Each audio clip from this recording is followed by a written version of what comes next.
और आपको प्रश्न पूछना है तो यह पूछिए, आपको प्रश्न पूछना है तो यह पूछिए कि इस ऑपरेशन में क्या हमारे जाबाज सैनिकों को कोई क्षति हुई है, तो उसका उत्तर है नहीं।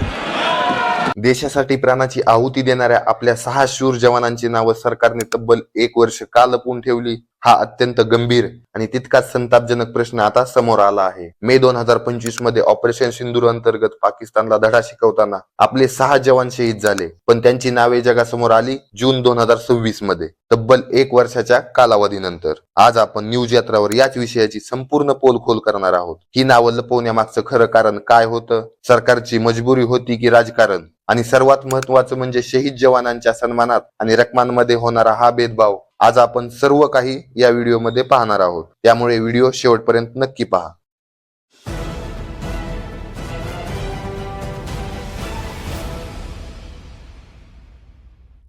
नेमकं प्रकरण काय आहे हे आधी समजून घेऊया। 7 मे 2025 ला भारताने पाकिस्तानवर ऑपरेशन सिंदूर अंतर्गत कारवाई केली आणि या कारवाईत आपले 6 जवान शहीद झाले। त्यांची नावं आहेत सुभेदार मेजर पवन कुमार, रायफलमॅन सुनील कुमार, लान्स नायक दिनेश कुमार, अग्निवीर मुरली नाईक, हवालदार सुनील कुमार सिंग, सार्जंट सुरेंद्र कुमार। सरकार म्हणतंय की लष्करी सुरक्षेमुळे शहीद जवानांची नावं जाहीर करायला 1 वर्ष लागलं, पण विरोधकांचा आरोप आहे की सरकारने संसदेत खोटं बोलून हे वीर जवानांचं बलिदान मुद्दामून का लपवलं। आता वळूया या व्हिडिओतील सर्वात खळबळजनक मुद्द्याकडे, तो म्हणजे अग्निवीर मुरली नाईक। आंध्र प्रदेशचे राहणारे मुरली नाईक हे अवघ्या 19 वर्षाचे होते।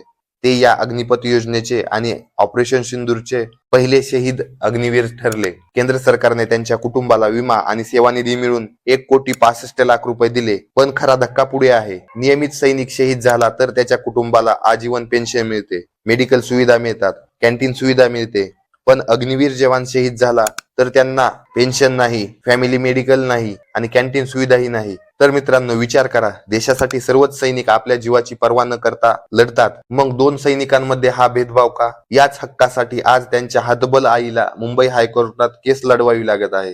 देशासाठी प्राण देणाऱ्या जवानांचा हा अपमान नाही का? गोष्ट इथेच संपत नाही। एखादा जवान शहीद झाल्यावर वेगवेगळ्या राज्यांमध्ये मिळणाऱ्या रकमांचा हा खेळ बघा। बिहार किंवा उत्तर प्रदेशचा जवान शहीद झाला तर तिथली सरकार त्याला 50 लाख रुपयांची मदत जाहीर करते, पण राजस्थानचे रहिवासी असलेले शहीद सार्जंट सुरेंद्र कुमार यांच्या पत्नी सीमा कुमारी यांनी जून 2026 मध्ये थेट आरोप केलाय। त्या म्हणतात बिहार सरकार 50 लाख देतं, मग राजस्थान सरकारने आमच्या कुटुंबाला फक्त 5 लाख रुपये का दिले? विचार करा, देशासाठी बलिदान देणाऱ्या जवान राज्यांच्या राजकारणात विभागला गेलाय। एका राज्यासाठी शहीद जवानाची किंमत आहे 50 लाख रुपये आणि दुसऱ्या राज्यासाठी फक्त 5 लाख रुपये। यावर केंद्र सरकार एक समान कायदा का आणत नाही, हा सर्वात मोठा प्रश्न आहे। तर मित्रांनो, जून 2026 मध्ये अखेर या 6 शूरवीरांची नावे दिल्लीच्या ऑर मेमोरियल वर कोरली गेली, पण लष्करी प्रक्रियेच्या नावाखाली जवानांची नावं वर्षभर लपवणं आणि नंतर त्यांच्या कुटुंबाला पेन्शन आणि मदतीसाठी कोर्टाची पायरी चढावं लागणं, हे तुम्हाला योग्य वाटतं का? राज्यांमध्ये शहीदांच्या रकमेत असणारा हा भेदभाव थांबायला हवा की नको? तुमचं जे काही प्रामाणिक मत असेल ते खाली कमेंट मध्ये नक्की सांगा आणि न्यूज यात्राला सबस्क्राईब करायला विसरू नका। धन्यवाद।